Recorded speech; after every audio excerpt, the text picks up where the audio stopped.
Hi my dear students, welcome back our Hindi class.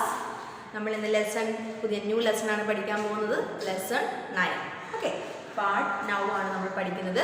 കഴിഞ്ഞ ദിവസം നമ്മൾ ലെസൺ 7 ആണ് പഠിച്ചത് അല്ലേ. ലെസൺ 8 നമ്മൾ അവോയ്ഡ് ചെയ്യാണ്. എയ്സ് എന്നുള്ള ലെസൺ അവോയ്ഡ് ചെയ്യാണ്. നെക്സ്റ്റ് നമ്മൾ ലെസൺ 9 പഠിക്കുകയാണ്. ലെസൺ 9 കുറച്ച് ലെങ്തി ആയിട്ടുള്ള ലെസൺ ആണ്. നമുക്ക് ഒരു 2-3 ക്ലാസ്സസ് കൊണ്ട് തീർക്കാം. ഓക്കെ, അപ്പോൾ എല്ലാവരും ടെക്സ്റ്റ് എടുത്ത് ഇരിക്കുക. Page number 59. ഇതിനകത്ത് നമ്മൾ ടിക്കറ്റ് ആൽബം നിങ്ങൾ കേട്ടിട്ടുണ്ടോ? ടിക്കറ്റ് ആൽബം, ടിക്കറ്റ് എന്ന് പറഞ്ഞാൽ നമ്മൾ സ്റ്റാമ്പിനെയാണ് ടിക്കറ്റ് എന്ന് പറയുന്നത്. സ്റ്റാമ്പ് എന്താണ്? സ്റ്റാമ്പാണ് ടിക്കറ്റ് എന്ന് പറയുന്നത്. ഓക്കെ, അപ്പോൾ ടിക്കറ്റിൻ്റെ സ്റ്റാമ്പ് കളക്ഷൻ നമ്മൾ ചെയ്യാറുണ്ട്. പണ്ടൊക്കെ ആണെങ്കിൽ പണ്ടത്തെ സ്റ്റുഡൻസ് ഒക്കെ ഒത്തിരി പേര് ഞങ്ങളൊക്കെ പഠിച്ച സമയത്തൊക്കെ ഞങ്ങളൊക്കെ ചെയ്യുമായിരുന്നു സ്റ്റാമ്പ് കളക്ഷൻ. ഇപ്പം നിങ്ങളൊക്കെ ചെയ്യുമെന്നറിയത്തില്ല, കുറച്ച് പേരൊക്കെ ചെയ്യും അങ്ങനെയുള്ള കളക്ഷൻസൊക്കെ.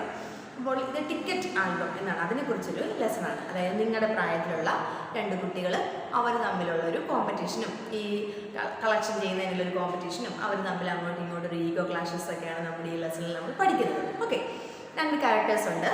നമ്മൾ ക്യാരക്ടേഴ്സ് രാജപ്പ, ഫസ്റ്റ് ക്യാരക്ടർ ഇതിനകത്ത് രാജപ്പ ഉണ്ട്. Then Nagaraja, 2 characters. ഈ 2 ക്യാരക്ടേഴ്സാണ്. അപ്പോൾ രാജപ്പ, നാഗരാജൻ. എപ്പോഴും ഇപ്പം ഈ ക്ലാസ് എടുക്കുമ്പോഴത്തേക്കും ഇങ്ങനെ പറഞ്ഞുകൊണ്ടിരിക്കും 2 ക്യാരക്ടേഴ്സ് ഉണ്ട്, രാജപ്പ, നാഗരാജൻ. ആരൊക്കെയാണ്? രാജപ്പ, നാഗരാജൻ. ഓക്കെ, അപ്പോൾ രാജപ്പ നാഗരാജൻ്റെ അവരുടെ ക്ലാസ്സുകളിൽ നടക്കുന്ന കാര്യങ്ങളും അവരുടെ ലൈഫിൽ എന്തൊക്കെയാണ് സംഭവിച്ചതെന്ന് നമുക്കൊന്ന് നോക്കാം.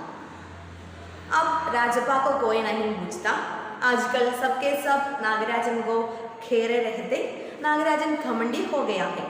राजप्पा सारे लड़कों में कहता फिरता, पर लड़के भला कहाँ उसकी बातों पर ध्यान देते. नागराजन के मामा जी ने सिंगापुर से एक आल्बम भिजवाया था, वह लड़कों को दिखाई करता. അതായത് രാജപ്പയ്ക്ക് ഇപ്പോൾ എന്തോ രാജപ്പയോട് ഇപ്പോൾ ആരും ഒന്നും ചോദിക്കുന്നില്ല. ഇപ്പോൾ എല്ലാവരും നാഗരാജന്റെ ഒപ്പമാണ്. അപ്പോൾ ഈ രാജപ്പയ്ക്ക് എന്താണ്? ഓൾറെഡി സ്റ്റാമ്പ് കളക്ഷൻ ഉണ്ടായിരുന്നു. ഓക്കെ, നമ്മുടെ രാജപ്പയ്ക്ക് ഓൾറെഡി സ്റ്റാമ്പ് കളക്ഷൻ ഉണ്ടായിരുന്നു. അവനൊരു ടിക്കറ്റ് ആൽബം ഉണ്ടായിരുന്നു. നാഗരാജൻ എന്ന് പറയുന്ന ആൾക്ക് പുതിയ ഒരു ടിക്കറ്റ് ആൽബം കിട്ടി. അപ്പോൾ അതിനെക്കുറിച്ചുള്ളൊരു കാര്യമാണ് ഈ ക്ലാസ്സിൽ ഒന്നിച്ച് പഠിക്കുന്നവരാണ് രാജപ്പയും നാഗരാജനും. രാജപ്പയ്ക്ക് ഓൾറെഡി ഒരു സ്റ്റാമ്പ് കളക്ഷൻ ഉണ്ടായിരുന്നു, ഒരു ടിക്കറ്റ് ആൽബം ഉണ്ടായിരുന്നു. നാഗരാജന് ആൽബം കിട്ടുന്നതിന് മുൻപായിട്ട് രാജപ്പയുടെ ടിക്കറ്റ് ആൽബമാണ് ക്ലാസ്സിലുള്ള എല്ലാ കുട്ടികളും നോക്കിക്കൊണ്ടിരുന്നത്. ബട്ട് ഇന്ന് മുതൽ അപ്പോൾ ഒരു ദിവസം തുടങ്ങുകയാണ്. ആ ദിവസത്തെ കാര്യങ്ങൾ പറയുകയാണ്. എന്താണ്? എല്ലാവരും നാഗരാജന്റെ ചുറ്റും എല്ലാവരും നിൽക്കുന്നു. എന്താ കാരണം? നാഗരാജന് അവൻ്റെ അങ്കിൾ സിംഗപ്പൂരിൽ നിന്ന് ഒരു പുതിയ ടിക്കറ്റ് ആൽബം കൊടുത്തുവിട്ടു. വളരെ ഭംഗിയുള്ളൊരു ടിക്കറ്റ് ആൽബം കൊടുത്തുവിട്ടു. ആ ടിക്കറ്റ് ആൽബത്തിൽ രാജപ്പയ്ക്ക് ഉണ്ടായിരുന്ന സ്റ്റാമ്പിനെക്കാട്ടിൽ കുറവാണ് നാഗരാജൻ്റെ സ്റ്റാമ്പ് കളക്ഷൻ. ബട്ട് എന്താണ്? ഭംഗിയുണ്ട്. നല്ല അട്രാക്റ്റീവ് ആയിട്ടുള്ളൊരു ടിക്കറ്റ് ആൽബമാണ്. ടിക്കറ്റ് ആൽബം എന്ന് പറഞ്ഞാൽ എന്താണ്? നിങ്ങൾക്ക് അറിയാനുള്ള ആൽബം എന്താണ്? നമ്മൾ ഇതെല്ലാം കൂടെ ഒട്ടിച്ച് വെക്കുന്നത് നമ്മൾ കാണില്ലേ, ഫോട്ടോ ആൽബം ഒക്കെ ഇല്ലേ, അതുപോലെ ഒരു ആൽബത്തിലാണ്. പക്ഷേ രാജപ്പ ഒട്ടിച്ച് വെച്ചിരിക്കുന്നത്, ആ സ്റ്റാമ്പൊക്കെ വെച്ചിരിക്കുന്നത് അതൊരു ഡിസോർഡർ ആയിട്ടാണ് വെച്ചിരിക്കുന്നത്. പക്ഷേ നമ്മുടെ നാഗരാജൻ്റെ ആ ഒരു ആൽബത്തിൽ വളരെയധികം ഭംഗിയായിട്ടാണ് വെച്ചിരിക്കുന്നത്. അപ്പോൾ അത് നാഗരാജൻ്റെ മാമൻ സിംഗപ്പൂരിൽ നിന്ന് കൊടുത്തുവിട്ടതാണ്. ഓക്കെ, അപ്പോൾ എന്താണ്? ഇവൻ ആൽബം കാണിക്കുകയാണ്. നമുക്കുണ്ടോ പിക്ചറിൽ കാണാമല്ലോ. നാഗരാജൻ്റെ ചുറ്റിനും ഗേൾസും ബോയ്സും ഒക്കെ വന്ന് നിൽക്കുകയാണ്. നമ്മളും അങ്ങനെയല്ലേ, ക്ലാസ്സിൽ ആരെങ്കിലും എന്തെങ്കിലും പുതിയത് കൊണ്ടുവന്നാൽ നമുക്കത് കാണാനുള്ള വളരെ ടെൻഡൻസി ഉണ്ടാകത്തില്ലേ, അതുപോലെ. അപ്പോൾ എന്താണ്? ഈ നാഗരാജൻ ഈ ടിക്കറ്റ് ആൽബം മടിയിൽ വെച്ചിരിക്കുകയാണ്. ആരുടെയും കയ്യിൽ കൊടുക്കുകയില്ല. ബോയ്സ് എല്ലാവരും അവൻ്റെ ചുറ്റിലുണ്ട്, പക്ഷേ ആരുടെയും കയ്യിൽ കൊടുക്കുകയില്ല. അവൻ എന്ത് ചെയ്യുകയാണ്? അവൻ്റെ മടിയിൽ വെച്ചിട്ട് തന്നെ അവന് ഓരോ പേജസ് ഇങ്ങനെ മറിച്ച് കാണിക്കുകയാണ്. അല്ലാതെ അവൻ ആരെയും കൊണ്ട് തൊടിക്കത്തില്ല. Okay, next page. और तो और कक्षा की लड़कियां भी उस एल्बम को देखने के लिए उत्सुक थी. पार्वती लड़कियों की अगुआ बनी और एल्बम मांगने आई. लड़कियों ने वही तेज तर्रार मानी जाती. नागराजन ने कवर चढ़ाकर एल्बम उसे दिया. शाम तक लड़कियों एल्बम देखते भी देखती रही फिर उसे वापस कर दिया. അതായത് അത് കഴിഞ്ഞപ്പോൾ ക്ലാസ്സിലെ ഗേൾസ് വന്നു. അവരുടെ ഗേൾസ് വന്നപ്പോഴത്തേക്ക് പാർവതി എന്ന് പറയുന്നൊരു പെൺകുട്ടി, പാർവതി എന്നൊരു പെൺകുട്ടിയാണ് അവരുടെ ഒരു ലീഡറായിട്ട് വന്ന് ഫ്രണ്ട് വന്ന് ചോദിച്ചു, നാഗരാജൻ ഞങ്ങൾക്ക് ഈ ആൽബം ഒന്ന് കാണാൻ തരാമോ എന്ന് ചോദിച്ചു. അപ്പോൾ ചോദിച്ചപ്പോൾ നാഗരാജൻ പറഞ്ഞു തരാം, ഈവനിങ് ആകുമ്പോൾ തിരിച്ചു തരണം, ഇതിനൊന്നും ഡാമേജ് വരുത്തരുത്, തരാം എന്ന് പറഞ്ഞു. അങ്ങനെ കൊടുത്തു കഴിഞ്ഞിട്ട് അതിൻ്റെ കവറൊക്കെ മാറ്റി കൊണ്ട് കൊടുത്തു. ओके, अब राजप्पा के एल्बम को कोई नहीं पूछने वाला नहीं था, वाकई उसकी शान अब घट गई थी. राजप्पा के एल्बम की लड़कों की काफी तारीफ नहीं. मधुमक्खी की तरफ अपने एक करके टिकट जमा किया. उसे तो बस एक ही धुन सवार थी. सुबह 8 बजे वह घर से निकल पड़ता. टिकट जमा करने वाले लड़कों के चक्कर लगाता. 2 ऑस्ट्रेलिया के टिकट बदले के 2, एक फिनलैंड के टिकट, 2 पाकिस्तान के बदले एक रूस का. शाम जैसे घर लौटा बस्ता कोने में पटक कर अम्मा से चपेना लेकर निखर की जेब में भर लेते और खड़े का भी पीकर निकल जाता. 4 मील दूर अपने दोस्त से कल से कनाडा का टिकट लेने पगड़ियों होकर भागता. स्कूल घर में उसका एल्बम सबसे बड़ा था. മിസ് ഇത് റീഡ് ചെയ്ത് പോകണം എന്ന് പറഞ്ഞാൽ ബിക്കോസ് ഇതൊരു സ്റ്റോറിയാണ്, ഒരു ലെങ്തി ആയിട്ടൊരു സ്റ്റോറിയാണ്. അതുകൊണ്ടാണ് നിങ്ങൾ ഈച്ച് വൺ സെൻറ്റൻസ് ആയിട്ടുള്ള നിങ്ങളൊന്നും റീഡ് ചെയ്ത് പോകണ്ട. അതുകൊണ്ട് മിസ് ഇതിൻ്റെ സ്റ്റോറി, ഇതിൻ്റെ സമ്മറിയാണ് പറഞ്ഞു തരുന്നത്. ഓക്കെ, അപ്പോൾ ഈ ഒരു പാരഗ്രാഫ് പറയുന്നത് എന്താണെന്ന് വെച്ചാൽ, ഇപ്പോൾ രാജപ്പയുടെ ആൽബം ആർക്കും ഇൻട്രസ്റ്റ് ഇല്ല. രാജപ്പയ്ക്ക് ഓൾറെഡി ഉണ്ടായിരുന്നല്ലോ, അപ്പോൾ രാജപ്പയുടെ ആൽബം ഇപ്പോൾ ആർക്കും ഇൻട്രസ്റ്റ് ഇല്ല. ഈ രാജപ്പ എന്ന് പറയുന്ന കുട്ടി ആൽബം, അതായത് ടിക്കറ്റുകൾ എന്ന് പറയുന്ന അവന് വളരെയധികം വീക്ക്നെസ് ആയിരുന്നു. അവൻ മോർണിംഗിൽ, അതായത് അവൻ സ്കൂളിലോട്ട് വരുന്ന കഴിഞ്ഞിട്ട് സ്കൂളിലെ കാര്യങ്ങളെല്ലാം കഴിഞ്ഞിട്ട് ഇൻ്റർവെൽ ടൈമിൽ പോലും അവൻ എന്ത് ചെയ്യും, ആരുടെയെങ്കിലും ഫ്രണ്ട്സിൻ്റെ അവൻ്റെ കയ്യിലാണ് കൂടുതൽ സ്റ്റാമ്പ് കളക്ഷൻസ് ഉള്ളത്. 2 ഓസ്ട്രേലിയയുടെ സ്റ്റാമ്പ്സ് ഉണ്ടെങ്കിൽ അവൻ എന്ത് ചെയ്യും, ആ 2 ഓസ്ട്രേലിയയിൽ ഉണ്ടല്ലോ, അപ്പോൾ ഒരെണ്ണം ആൾക്ക് കൊടുത്തിട്ട് നിങ്ങളുടെ കയ്യിലിരിക്കുന്ന പാകിസ്ഥാൻ്റെ സ്റ്റാമ്പ് തരാൻ പറയും. ഇവൻ്റെ കയ്യിൽ വേറെ ഏതെങ്കിലും രാജ്യത്തിൻ്റെ, പാകിസ്ഥാൻ്റെ ഉണ്ടെങ്കിൽ ഒരെണ്ണം എന്ത് ചെയ്യും, അവൻ റൂസിൻ്റെ മേടിക്കും, അപ്പോൾ ഫിൻലാൻഡിൻ്റെ വാങ്ങിക്കും. അപ്പോൾ ഏത് കൺട്രിയുടെ ആണോ സ്റ്റാമ്പ് അവൻ്റെ കയ്യിൽ ഇല്ലാത്തത് അവൻ എന്ത് ചെയ്യും, അവൻ്റെ കയ്യിൽ 2 എണ്ണം ഉണ്ടെങ്കിൽ അത് അവൻ ഒരെണ്ണം കൊടുത്തിട്ട് അതൊരെണ്ണം വാങ്ങിക്കും. അതായിരുന്നു അവൻ്റെ ട്രിക്ക്.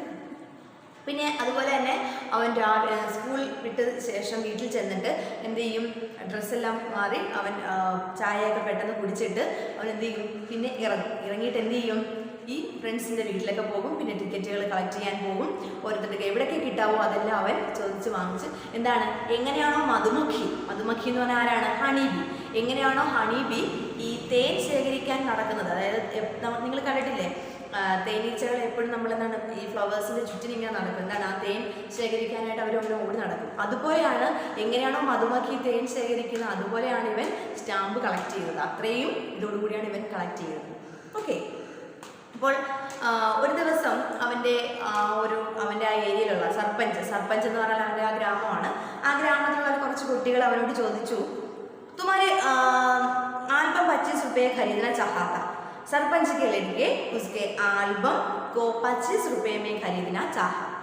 അതായത് സർപ്പഞ്ചിലെ കുട്ടികൾ അവനോട് ചോദിക്കുകയാണ്, ഞങ്ങൾ 25 rupees തരാം, നീ ഈ ആൽബം ഞങ്ങൾക്ക് തിരിച്ചു തരാമോ എന്ന് ചോദിച്ചു. ഈ ആൽബം നിങ്ങൾ ഞങ്ങൾക്ക് തരാമോ, ഞങ്ങൾ 25 rupees നിങ്ങൾക്ക് തരാം എന്ന് പറഞ്ഞു.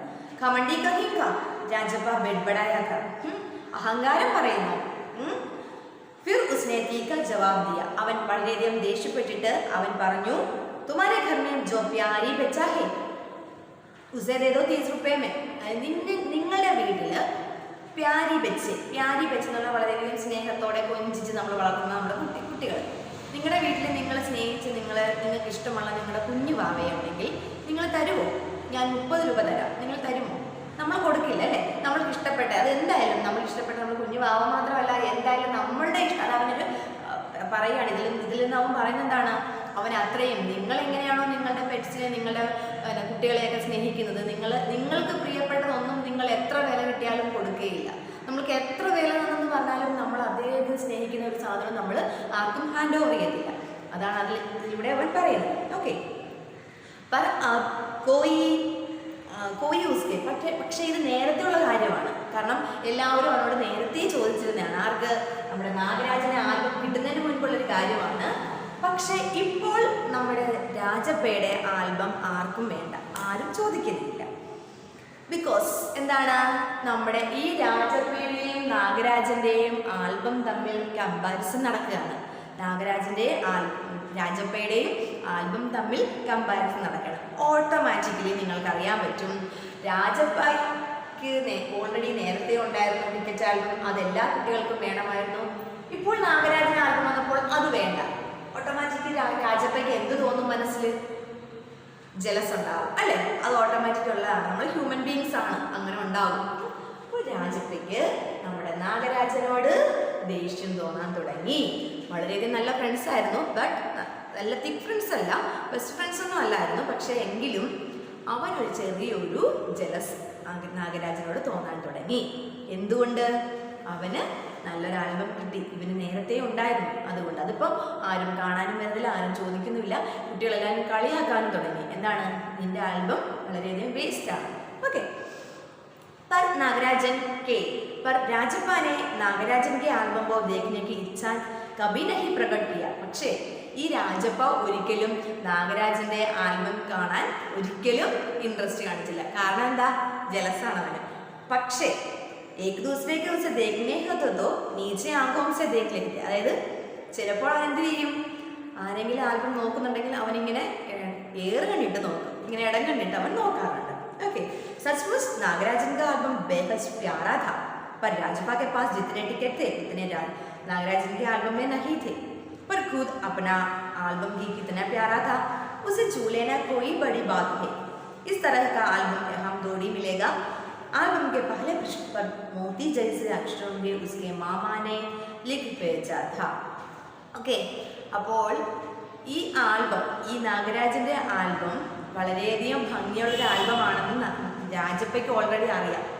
മിസ് ഫസ്റ്റ് തന്നെ മിസ് ഈ പേര് എഴുതാൻ കാരണം ഇത് ഞാൻ രാജപ്പ നാഗരാജൻ എന്ന് നിങ്ങൾക്കൊരു കൺഫ്യൂഷൻ ഉണ്ടാകരുത് കേട്ടോ. അപ്പോൾ ഈ നാഗരാജന്റെ ആൽബം എന്താണ്, വളരെയധികം ഭംഗിയുള്ളതാണ്, അത് രാജപ്പ സമ്മതിച്ചു തരുന്നു. പക്ഷേ അങ്ങോട്ട് എന്താണ്, ആ മനസ്സിന് അങ്ങോട്ട് ഉൾക്കൊള്ളാൻ അവന് പറ്റുന്നില്ല. എന്താണ്, ഉസെ ചൂലേനെ പോയി പിടിപത്, അതായത് ആ ആൽബത്തെ തൊടുക എന്നുള്ളത് വളരെയധികം വലിയൊരു കാര്യം തന്നെയാണ്. കാരണം അത്ര നല്ല ഭംഗിയാണ്, വളരെ നല്ല ഭംഗിയാണ്. പിന്നെ അത് പോരാഞ്ഞിട്ട് നമ്മുടെ ഈ നാഗരാജന്റെ ആൽബം മാമൻ കൊടുത്തുവിട്ടതാണല്ലോ, മാമ കൊടുത്തുവിട്ടതാണ്. അപ്പോൾ ആ ആൽബത്തിന്റെ ഫ്രണ്ട് പേജിലായിട്ട് എന്താണ്, നല്ല ഭംഗിയുള്ള അക്ഷരത്തിൽ എന്തോ എഴുതിയിട്ടുണ്ട്. എന്താണ് നമുക്ക് നോക്കാം. എന്താണ്, ഫസ്റ്റ് തന്നെ ഹെഡിങ് കൊടുത്തിരിക്കുകയാണ്, A.M. നാഗരാജൻ.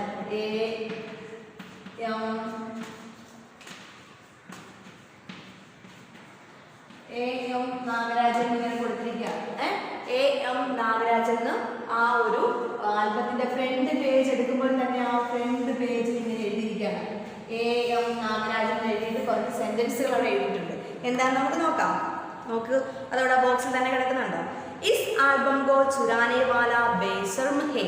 അതായത് ഈ ഒരു ആൽബം മോഷ്ടിക്കുന്നവൻ വളരെയധികം ബേശർമ എന്ന് പറഞ്ഞാൽ ശർമ്മ നാണം, ബേശർമ എന്ന് പറഞ്ഞാൽ നാണമില്ലാത്തവൻ. നമ്മൾ പറയത്തില്ലേ, അവനൊട്ടും നാണമില്ല, ഷൈനസ്, അതായത് അവന് ഒട്ടും ഷൈ ഇല്ലാത്തവനാണ്. ഊപ്പർ ലിഖിയ നാം കോ കഭി ദേഖാ ഹേ. മുകളിൽ എഴുതിയിരിക്കുന്ന പേര് ആരെങ്കിലും കണ്ടോ? ഈ ആൽബം മേരാ ഹേ. ഈ മുകളിൽ എഴുതിയിരിക്കുന്ന പേര് നിങ്ങൾ കണ്ടോ? ഏത് പേരാണ്? A.M. നാഗരാജൻ. A.M. നാഗരാജൻ എഴുതിയിരിക്കുകയാണ്. A.M. നാഗരാജൻ എഴുതിയിരിക്കുകയാണ്. അപ്പോൾ ഈ ഒരു ഇത് A.M. നാഗരാജൻ എഴുതിയിരിക്കുകയാണ്. അപ്പോൾ ഇത് നിങ്ങൾ കണ്ടോ? ഈ ഒരു പേര് നിങ്ങൾ കണ്ടോ? അപ്പോൾ ഈ പേര് വായിച്ചു കഴിഞ്ഞിട്ട് നിങ്ങൾ ഈ ആൽബം എടുക്കുന്നവർ ആരായാലും, അത് ഈ ആൽബം മോഷ്ടിക്കുന്നവർ, അതാണ് പറയുന്നത് കേട്ടോ. ഈ ആൽബം മോഷ്ടിക്കുന്നവർ ആരായാലും ഒട്ടും ലജ്ജയില്ലാത്തവരാണ്. എന്താ, ജബ് തക് ഖാസ് ഹരി ഹെ. ഇതൊരു ക്വസ്റ്റ്യൻ ആൻസർ ആണ് കേട്ടോ, ഇമ്പോർട്ടൻ്റ് ആണ്. ജബ് തക് ഖാസ് ഹരി ഹെ, എപ്പോൾ വരെയാണോ എന്ത് ഖാസ് എന്ന് പറഞ്ഞാൽ എന്താണ്, പുല്ല്, അറിയാലോ, പുല്ല്, ഗ്രാസ്. എപ്പോൾ വരെയാണോ ഗ്രാസ് നല്ല ഗ്രീൻ ആയിട്ടിരിക്കുന്നത്. और कमल लाल, कमल എന്താണ്, ലോട്ടസ്, താമര. കമൽ റെഡ് കളറിൽ ഇരിക്കുന്നത്. സൂരജ് ജബ് തക് പൂർവ സേ ഉഗേ പശ്ചിം മേ ചിപേ. എപ്പോൾ മുതലാണോ സൂര്യൻ പൂർവ സേ ഉഗേ കിഴക്ക് നിന്ന് ഉദിച്ച് പശ്ചിം മേ ചിപേ പശ്ചിമത്തിൽ പടിഞ്ഞാറ് അസ്തമിക്കുന്നത്. ആ ഉസ് അനന്തകാലത്ത് ആ ഒരു കാലം വരെയും ആൽബം മേരാ രഹേഗ, ആൽബം മേരാ രഹേഗ, ഈ ആൽബം എൻ്റെതായിരിക്കും. മനസ്സിലായോ? അപ്പോൾ ഇതൊരു ക്വസ്റ്റ്യൻ ആൻസർ ആണ്, അതാണ് മിസ് പറയുന്നത്. ശ്രദ്ധിച്ചിരിക്കുക, നിങ്ങൾ നോക്കുക, ടെക്സ്റ്റിൽ നോക്കുക. AM നാഗരാജൻ ചോദിക്കും, നാഗരാജന്റെ മാമാനെ ടിക്കറ്റ് ആൽബം കാ പഹല പൃഷ്ഠ പർ ക്യാ ലിഖാ ഹെ എന്ന് ചോദിക്കും. എന്താണ് എഴുതിയിരിക്കുന്നതെന്ന് ചോദിക്കും. എന്താണ്? ഈ ആൽബം മോഷ്ടിക്കുന്നവൻ ആരായാലും ലജ്ജയില്ലാത്തവനാണ്. ഊപ്പർ ലിഖേ നാം കോ കഭി നെ ദേഖാ ഹെ, മുകളിൽ എഴുതിയിരിക്കുന്ന പേര് നിങ്ങൾ നോക്കിയോ? വഹ് ആൽബം മേരാ ഹെ, ആ ആൽബം എൻ്റെയാണ്. ജബ് തക് ഖാസ് ഹരി ഹെ, അതായത് അതൊരു യൂണിവേഴ്സൽ ട്രൂത്താണ്. നമ്മുടെ നേച്ചർ കാണാൻ തുടങ്ങിയ എളുപ്പം തൊട്ട് എന്താണ്? ഗ്രാസിന്റെ കളർ എന്താണ്? ഗ്രീനാണ്. എപ്പോൾ വരെയാണോ ഈ ഗ്രാസ് പച്ച കളറിലിരിക്കുന്നതും ലോട്ടസിന് റെഡ് കളറായിരിക്കുന്നതും, എപ്പോൾ വരെയാണോ കിഴക്ക് സൂര്യൻ ഉദിച്ച് പടിഞ്ഞാറ് അസ്തമിക്കുന്നത്. കാരണം അത് ഒരിക്കലും മാറ്റം ഉണ്ടാകത്തില്ല. ആ ഒരു കാര്യം ഒരിക്കലും മാറ്റം ഉണ്ടാകത്തില്ല. കിഴക്ക് സൂര്യൻ ഉദിക്കാതിരിക്കരുതില്ല, പടിഞ്ഞാറ് സൂര്യൻ അസ്തമിക്കാതെ ഇരിക്കത്തില്ല. കിഴക്ക് ഉദിക്കാതെ പടിഞ്ഞാറ് പോയി ഉദിക്കുകയില്ല. അത് യൂണിവേഴ്സൽ ട്രൂത്താണ്. ആ കാലം വരെയും ഈ ആൽബം എൻ്റെതായിരിക്കും എന്ന് AM നാഗരാജൻ അല്ല അവിടെ എഴുതിയിരിക്കുന്നത്, നാഗരാജൻ്റെ മാമൻ എഴുതി കൊടുത്തു വിട്ടിരിക്കുകയാണ്. കാരണം ആൽബം എടുക്കുന്ന ആരായാലും ആ ഒരു ആൽബം എടുക്കുമ്പോഴത്തേക്ക് അത് ഓപ്പൺ ചെയ്യുമ്പോഴേ ആദ്യം അതാ കാണുന്നത്. പിന്നെ അതാരും ആ ആൽബം മോഷ്ടിക്കില്ല എന്നായി പറയുന്നത്. ഓക്കെ, അപ്പോൾ ഇതൊരു സ്റ്റോറിയാണ്, എല്ലാവരും ശ്രദ്ധിച്ചിരിക്കുക. അപ്പോൾ സ്റ്റോറിയുടെ ഒരു സമ്മറി മനസ്സിലാക്കാൻ വേണ്ടിയാണ് മിസ് ഇത്രയും എഴുതിയൊക്കെ പറഞ്ഞത്. കാരണം ഇതിനകത്ത് ക്യാരക്ടേഴ്സ് നിങ്ങൾക്ക് തെറ്റിപ്പോകരുത് കേട്ടല്ലോ. അപ്പോൾ എൻ്റെ സമ്മറി മാത്രം മനസ്സിലാക്കിയാൽ മതി. അപ്പോൾ നമുക്ക് കുറച്ചുകൂടെ ഉണ്ട്, നമുക്ക് നെക്സ്റ്റ് ക്ലാസ്സിൽ നോക്കാം. Okay students, see you the next video. By.